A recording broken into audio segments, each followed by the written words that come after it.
Olá, meus amados irmãos da Igreja Batista da Vitória. É uma grande satisfação compartilhar com vocês novamente esse momento de estudo aqui na Escola Bíblica Dominical. Hoje a gente vai estudar um tema bastante... Vamos continuar, com esse tema da música na igreja, o papel da música na nossa adoração, no nosso culto. No estudo 26, ele traz como título De Volta aos Primórdios, o Canto da Reforma. E ele vem numa continuação, ao longo desse período.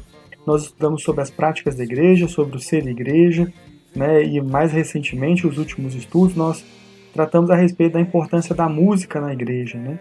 E a gente viu a importância da música em diferentes momentos.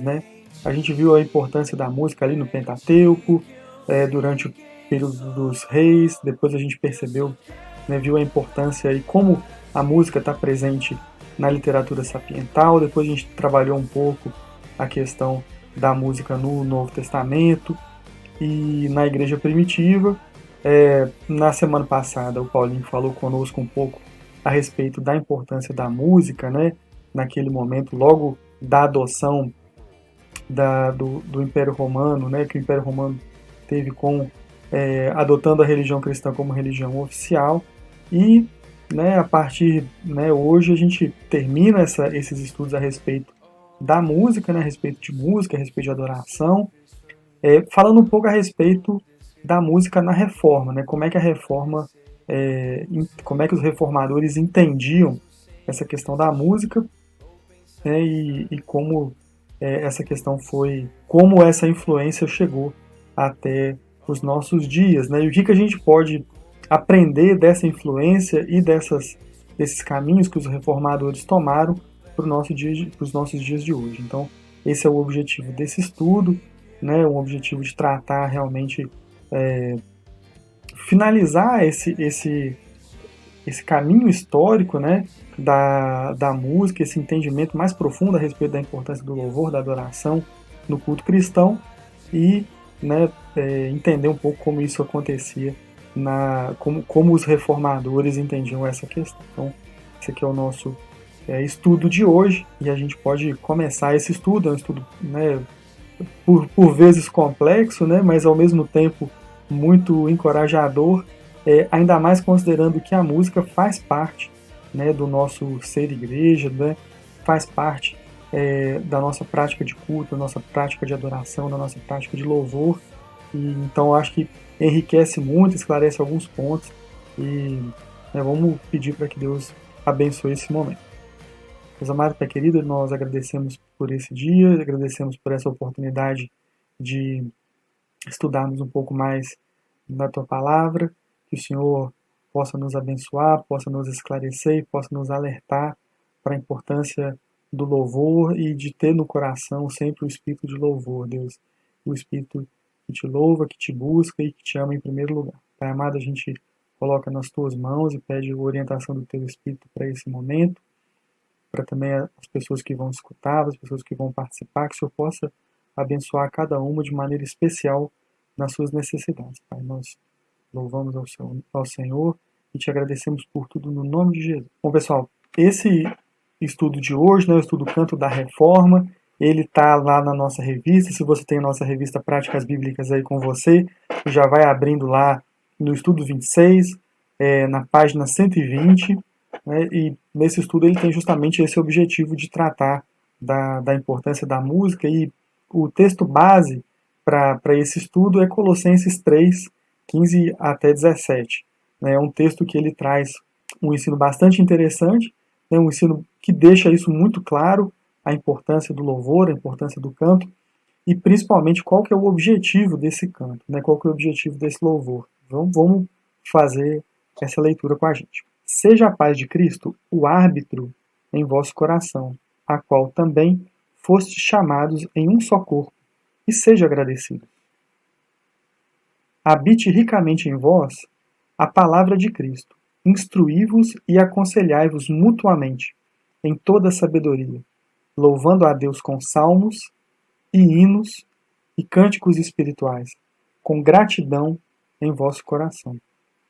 E tudo o que fizerdes, seja em palavra, seja em ação, fazei-o em nome do Senhor Jesus, dando por ele graças a Deus Pai.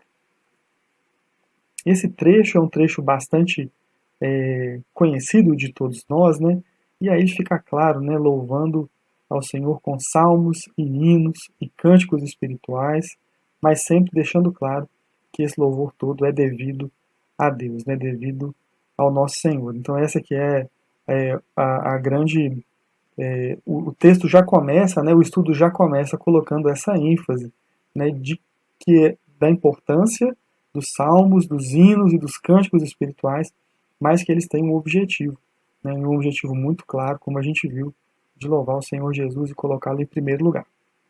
Mas esse canto, né, essa música, ela é bastante importante no culto cristão e fica sempre a pergunta, né, por que a música tem um papel tão importante, né, nesse culto? No período da Reforma, um dos objetivos era combater toda sorte de idolatria, intermediação e opulência da religião, ou seja, era simplificar e trazer a religião, né, trazer o conhecimento de Cristo para todas as pessoas de maneira mais pessoal, né, e principalmente eliminar a necessidade de intermediários. Né. Mas antes da reforma, o que acontecia é que muitas vezes a expressão de louvor, a expressão, elas eram realizadas também por meio das artes plásticas e da arquitetura, que fica claro que muitas obras de arte e muitas construções que eram feitas com um propósito sacro, né? E justamente para fugir de toda essa opulência, né, que é um exagero, na verdade, né, de cunho artístico, sobrou aos reformadores, né, uma forma de arte que foi a música, né, que foi utilizada conscientemente, né, a serviço da fé cristã, né, buscando esse objetivo mais claro, né, de deixar para a fé cristã justamente a música que direcionava todo louvor, toda adoração a Deus. Né. Além disso, a música também ela teve um papel importante ali no século XVI e século XVII, porque naquele momento os cultos, as pregações, as músicas, elas eram todas realizadas em latim. E isso distanciava muito as pessoas do verdadeiro conhecimento da palavra. Então as pessoas realmente tinham muita dificuldade, as pessoas não letradas, que eram a maioria, né, tinham muita dificuldade de entender tudo aquilo que estava acontecendo, justamente porque todo culto era, todos os cultos, todas as ações religiosas, elas eram feitas em latim, o que distanciava muito a população, né, e o povo dessa compreensão. Além disso, também, a própria expressão musical, né, quando não era em latim, ainda existia, pela própria característica dos tempos, o desenvolvimento de um tipo de canto que é o chamado canto polifônico, né, a polifonia, que é aquele tipo de canto que é muito bonito, como o canto gregoriano, por exemplo, mas que você não entende nada do que está sendo falado, né? E isso distanciava muitas pessoas do ensino cristão. Um dos objetivos da reforma foi justamente fazer essa aproximação, né? Foi justamente retornar ao tempo onde o povo participava diretamente dos ofícios religiosos, né, por meio de cânticos, por meio de salmos, né, e de outras formas de expressão. Então a gente percebeu que a música ela tem um papel importante no culto cristão, né, e a reforma retomou esse papel importante da música como elemento de participação, né, de toda a comunidade da igreja, de maneira consciente, né, no culto e na adoração. Mas nesse contexto, né, de colocar a música novamente dentro da prática religiosa e dentro da igreja cristã, houveram posicionamentos bastante diferentes. Né? Nem todo mundo entendeu, nem todos os reformadores entenderam esse reposicionamento da música da mesma forma. Então, ao mesmo tempo que algumas pessoas, alguns reformadores adotaram a música para aproximar, né, a comunidade do ensino da escritura, muitos entenderam de outra forma, né, mas existia uma ideia muito clara de que o culto cristão, a partir da reforma, passasse a fazer sentido para cada membro da igreja. Que ele não tivesse ali simplesmente para reproduzir palavras que ele não entendia, né, mas que ele pudesse se entregar sinceramente à adoração, sabendo exatamente o que ele estava proclamando, o que ele estava falando, né? E a gente pensa na igreja de hoje, né? Como é que a gente está na igreja de hoje, né? Eu acho que é uma pergunta meramente retórica, né? Mas é uma pergunta de reflexão. Nossa igreja hoje, né, a igreja cristã de uma maneira geral, ela tem procurado cantar canções que realmente tragam significado, né, para que as pessoas possam se entregar sinceramente à adoração, trazendo consigo uma mensagem real, verdadeira e completa, né? Então essa é uma grande questão, né? A questão que estava sendo colocada naquele momento isso era uma coisa importante, né? O fato de que as pessoas cantavam, mas não entendiam o que estavam cantando. E isso não fazia sentido para os reformadores que tiveram posições diferentes, né? Calvino, por exemplo, ele entendia que somente os salmos deviam ser cantados na igreja, que qualquer outro tipo de canto seria profano e contraditório às definições bíblicas, né? O objetivo dele era retomar as práticas litúrgicas da igreja primitiva. Então, ele entendia ali que o que era salmo deveria ser cantado, o que não era salmo não deveria ser cantado, né? De uma maneira bastante simplificada de todo esse contexto. Da mesma forma, também trazendo um posicionamento diferente, né, foi o posicionamento do Zwingli, em que ele entendia que o culto deveria enfatizar o aprendizado 100%. Então, com isso, ele reduziu as celebrações a leituras das escrituras, a pregação e a oração, e reduziu ao mínimo qualquer expressão musical, né? Ele entendia que aquele desejo, às vezes, de uma execução perfeita, ou a preocupação com o formato da música, ou com o capricho da música, ele levaria a um tipo de adoração do homem, ou uma preocupação com a música e não com o Senhor. Então ele reduziu ali ao mínimo mesmo a questão da música na igreja. Então esse foi um posicionamento radical, né? Mas continua a pergunta, né? E na nossa igreja hoje, né? Nós vamos chegar, né? Conversar um pouco a esse respeito, mas é importante que a gente saiba que esses dois posicionamentos não foram os únicos posicionamentos que existiam entre os reformadores, né? Existiu entre eles um posicionamento intermediário, um posicionamento mais equilibrado, que era justamente o posicionamento de Lutero. Lutero, ele era músico, ele era compositor, então ele sabia e valorizava a prática da música, ele sabia como a música podia aproximar, né, o cristão no louvor, na adoração ao Senhor, e como isso poderia ser benéfico para as práticas espirituais da sua comunidade, né, para as práticas, né, devocionais, para os louvores, para a adoração e para os cultos. E segundo Lutero, né, a música é a arte dos profetas, é a única arte, além da teologia, que tem o poder de acalmar a agitação da alma e afugentar o demônio. Então veja que ele tinha uma visão da música bastante diferente, nós vamos dos outros dois reformadores, e nós vamos também ver um pouco mais essa questão, né? Quando a gente fala de ponto de equilíbrio, né, esse versículo de 1 Coríntios, ele indica um pouco desse equilíbrio. O que fareis, pois? Orarei com espírito, mas também orarei com entendimento. Cantarei com espírito, mas também cantarei com o entendimento. Então a gente percebe esse ponto de equilíbrio, né? Vou cantar com o espírito, mas também vou cantar com o entendimento. E esse ponto Lutero levou a sério e trouxe para a igreja da Alemanha, para a igreja naquele momento, né? Então uma primeira coisa que foi realizada, que foi uma coisa diferente para a época, foi justamente a possibilidade da igreja voltar a cantar na sua língua, na sua língua falada correntemente pela população. Então o pessoal voltou a cantar em alemão, que não se fazia há muito tempo. Então eles passaram a cantar os louvores, as adorações, justamente em alemão, na sua língua natal, na sua língua própria, né, materna. E isso foi bastante relevante. Então Lutero criou o coral protestante, né, e os cristãos voltaram a cantar na sua própria língua depois de séculos.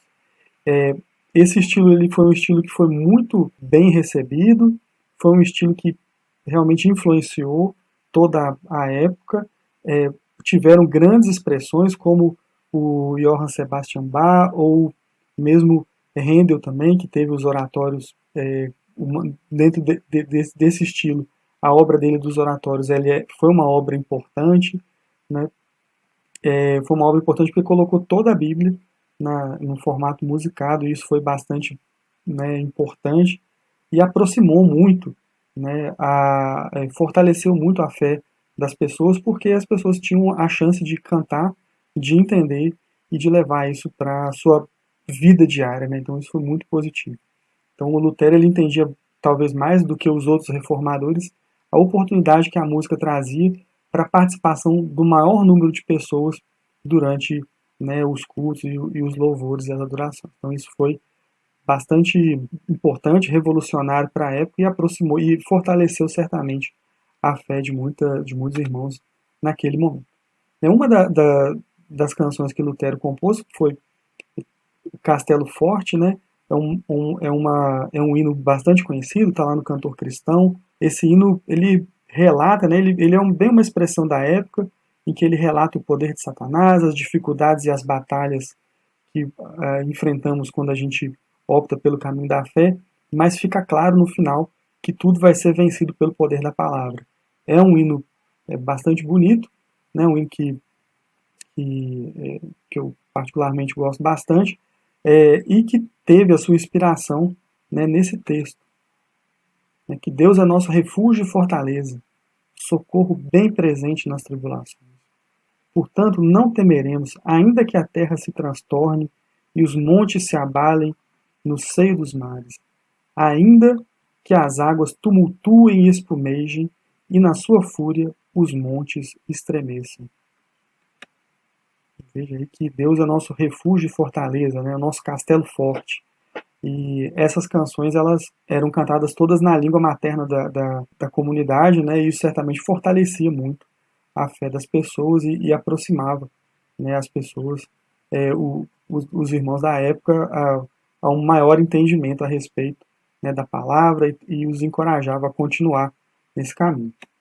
Uma outra questão também que era importante dentro do contexto em que Lutero entendia a canção era justamente reforçar o papel de sacerdócio individual, né? O Lutero ele vai ser sempre lembrado como alguém que trouxe a Bíblia para a língua do seu povo, né? Justamente por defender essa questão do sacerdócio individual. Ele realizava os cânticos e as leituras e as pregações em alemão justamente para ter esse reforço, né? E isso era muito diferente justamente para tirar a ideia de que eram necessários intermediários, né? E que a gente poderia, né, por meio de Cristo, se achegar a Deus e fazer as leituras da palavra e entender aquilo e aplicar aquilo para a nossa vida. Então, também vós mesmos, como pedras que vivem, sois edificados casa espiritual, para ser de sacerdócio santo, a fim de oferecer de sacrifícios espirituais agradáveis a Deus por intermédio de Jesus Cristo. E da parte de Jesus Cristo, a fiel testemunha, o primogênito dos mortos, o soberano dos reis da terra, aquele que nos ama e pelo seu sangue nos libertou dos nossos pecados e nos constituiu reinos, sacerdotes para seu Deus e Pai. A ele a glória, o domínio pelos séculos dos séculos. Amém. Então era essa a visão do sacerdócio, né? A visão de que todos deveriam ser capazes de ler, entender e que o Espírito Santo abriria o entendimento nessa compreensão. Então a gente viu, né, um posicionamento radical, né, de alguns reformadores limitando o papel, né, da canção, da música na igreja, né, ou indicando apenas salmos, ou dizendo que isso não devia ser usado de forma alguma. E a gente viu um ponto de equilíbrio, onde Lutero entendeu, né, e utilizou realmente a música para aproximar o cristão, né, para fazer com que ele pudesse ter uma intimidade ainda maior com o Senhor. Então, isso foi, e para que ele pudesse exercitar o seu sacerdócio, né? E nesse contexto, né, a gente percebe que isso teve uma grande influência na época, né, e a música cristã, que até então era influenciada, né, a música que era influenciada por outras culturas ou por outras expressões artísticas, essa música passou a influenciar a expressão artística daquela época, né, a expressão musical daquela época. Né, os corais eles alcançaram um sucesso bastante grande, né, e passaram a integrar, esse canto coral passou a integrar a vida religiosa, comunitária e doméstica das pessoas na Alemanha daquele tempo. Né, e essa expansão ela passou a ser imitada por outras correntes religiosas, né, e por outras e como forma de expressão artística. Mas nesse contexto havia duas questões importantes, né? Uma preocupação e uma necessidade de clareza. Né? A preocupação, existe uma preocupação na música, e mesmo com a expansão dos corais e da sua influência, uma preocupação constante da música da Reforma era a submissão do elemento musical ao elemento textual, ou seja, que as palavras sejam mais importantes do que as melodias, ou seja, ainda, né? Que o que é cantado é mais importante do que o ritmo que é cantado ou a melodia que é cantada. Então o coral ele tinha essa preocupação, né? De ter letras sempre que trouxessem algo de muito positivo, algo de muito real e algo de muito fundamentado na palavra. Então, como disse Braga, o coral é uma ampla melodia adaptada a um texto versificado. Né? Então, o texto era o mais importante. A mensagem era mais importante. Eu acho que essa aqui é a grande questão. Uma outra questão era a clareza, né? Para melhorar a forma do canto, né? O canto ele foi adaptado de forma gradual para que cada vez mais o canto pudesse ser repetido e acompanhado pela comunidade. Isso facilitou muito, né, a transmissão da mensagem. E os cânticos eram apresentados para que todos na congregação pudessem participar desse momento de louvor.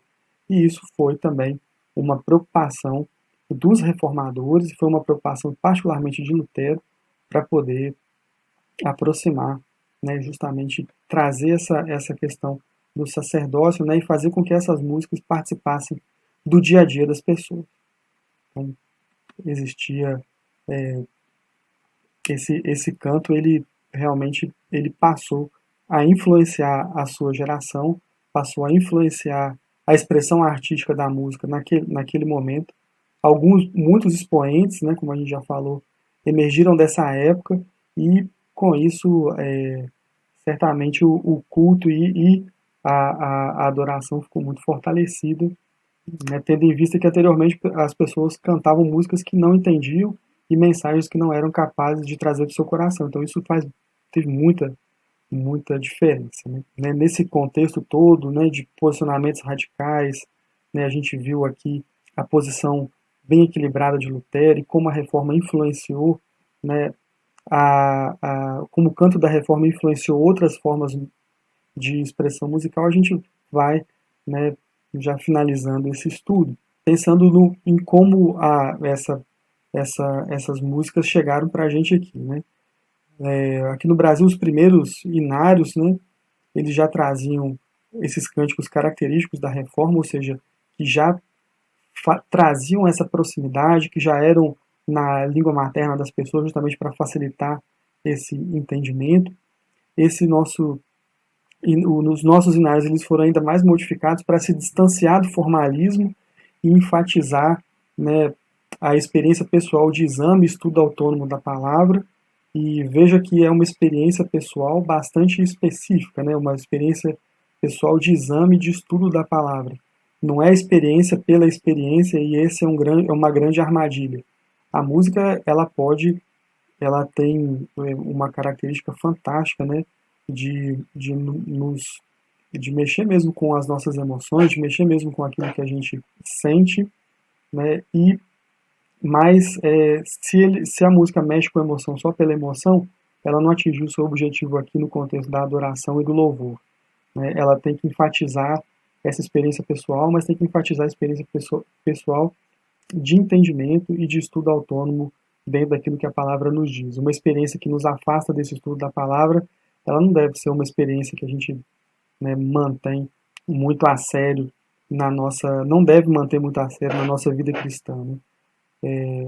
O objetivo, talvez, é sempre enfatizar a mensagem, né, dentro de uma melodia que ressalte essas características, mas não a melodia pela melodia. Eu acho que esse é um ensinamento da reforma que fica para a gente hoje. Né? Ainda nesse contexto, né, além desse papel, né, a gente já comentou um pouco sobre os papéis que a música tinha, né, que é o papel do ensino, o papel do louvor, o papel da adoração, né, e também chegou, quando os primeiros missionários chegaram aqui, a gente tinha também a questão dos hinos evangelísticos, né, que também nos influenciaram e influenciaram certamente a nossa forma de culto e de adoração aqui no Brasil, né? Então, os hinos evangelísticos, os hinos que convidam à conversão, eles também fazem parte dessa da nossa da nossa tradição, né, no que diz respeito à música, né? Então, eu acho que são muitas as observações, mas a gente pode partir para a finalização, né, dessa lição, né, desse estudo, na verdade, fazendo uma retrospectiva, né? Ao longo das últimas semanas, o que a gente fez foi estudar o papel da música e como a música ela faz parte da Bíblia, né, né, desde lá dos patriarcas até a igreja primitiva, né, de como isso era tratado no Antigo Testamento, como a questão da música passou a ter importância e como contribuiu para a literatura sapiental, como ela está inserida dentro dos evangelhos, né, a gente viu também momentos em que, em momentos de grande felicidade ou de grande comoção, ou momentos é, especialmente importantes, como existiam cantos que tinham a expressão daquilo que estava de fato acontecendo naquele momento, como isso era importante. Né? Na igreja primitiva, como a igreja primitiva cantava, mesmo em condições muito complexas, né? Como aquele momento em que Paulo e Silas estavam na cadeia. Né? Depois da adoção por Roma, aquilo que o Paulinho comentou na semana passada, né? Da música sendo distanciada e sendo, na verdade, papel de pessoas que tinham um único objetivo de cantar, e esse era um objetivo específico, e só eles deveriam fazer isso. Falamos também um pouco da música na reforma, até que a gente chega nos dias de hoje. Né? E nos dias de hoje a gente não está sujeito a mudanças. A gente não deixa de estar sujeito a mudanças, na verdade. Né? A todo momento nós somos influenciados, né? As músicas que cantamos, elas têm também influências do momento em que vivemos, então a gente percebe questões que a gente veio discutindo aqui e que fizeram parte de discussões em outros momentos, né? Mas que nós precisamos ficar atentos com relação a essas questões. E para isso a gente destacou alguns desses pontos de atenção que nós precisamos ficar atentos, né, todos os dias, né, e em cada novo cântico que a gente adota para a igreja ou que a gente adota na, na nossa prática cotidiana, precisa impor invariavelmente esse questionamento. Né? A questão é como que a gente pode definir a importância para a música na igreja de hoje. Né? A gente percebe que a igreja de hoje ela tem a música tem um papel muito importante, né? E eu acho que essa é uma questão que nos toca, né? E uma questão que faz parte do nosso culto, né? A música ela faz parte do nosso culto, a música faz parte do nosso ser igreja, e nesse momento aqui a gente sabe que ela é bastante importante como expressão de louvor, como expressão de adoração, né?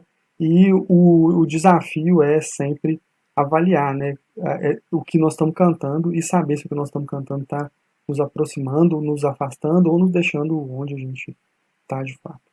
Outra questão que fica é qual que é a influência dos cânticos na sua caminhada cristã. E aí, né, se você está aqui acompanhando até agora, eu tenho certeza que em algum momento algum cântico cristão te influenciou bastante. Então, se você tem um cântico assim que te influenciou na sua caminhada, um cântico que foi fundamental para a sua caminhada ou que te ajudou no momento difícil, coloca aqui, comenta aqui no vídeo, fala, olha, o cântico que especialmente me tocou foi tal cântico, foi tal hino. Coloca aqui para a gente saber, porque são certamente hinos e cânticos que nos alimentaram em momentos difíceis ou que nos elucidaram em momentos de dúvida ou que colocaram nas nossas bocas palavras de louvor em momentos que a gente não conseguiu expressar tanta alegria, né? Ou que nos consolaram no momento de tristeza. Então, é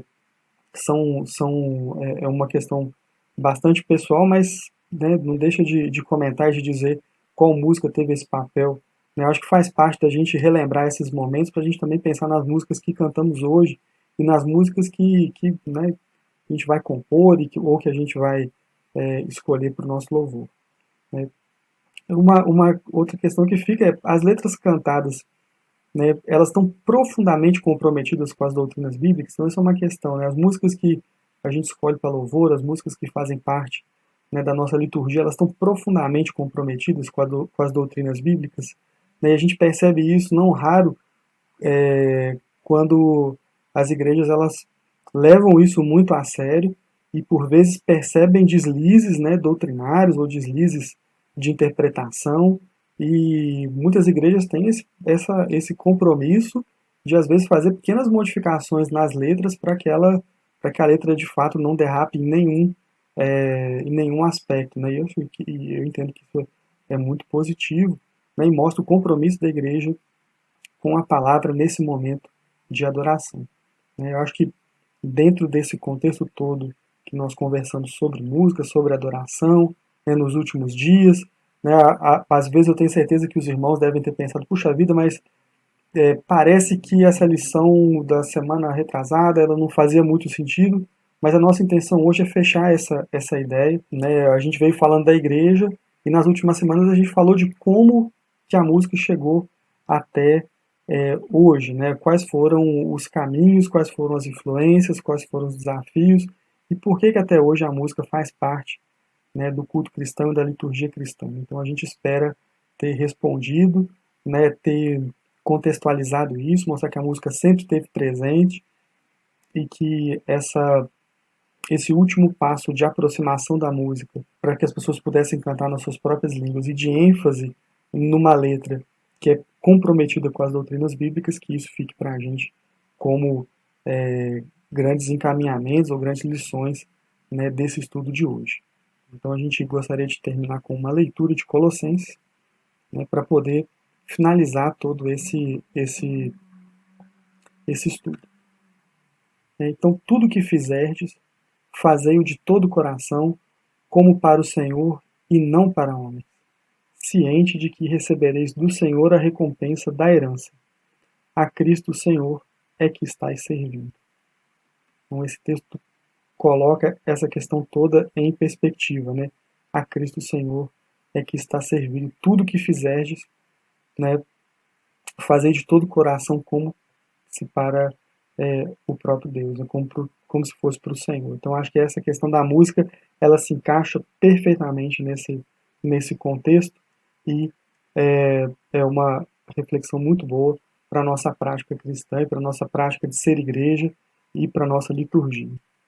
Então, eu agradeço muito a atenção de todos, né? Desejo que Deus abençoe profundamente a vida de cada um, que Deus os guarde, que essa semana seja uma semana de bênção, de vitória na vida de todo mundo e que a gente possa encontrar para aprofundar mais no estudo da palavra. Não deixe de ler o estudo, né, de complementar essas leituras e também não deixe, né, na semana que vem, vocês já sabem, vai ser o Estudo 27, então pega a sua revista e já faça as leituras da semana para a gente poder ter o melhor aproveitamento desses momentos. Então, um grande abraço a todos, Deus os abençoe.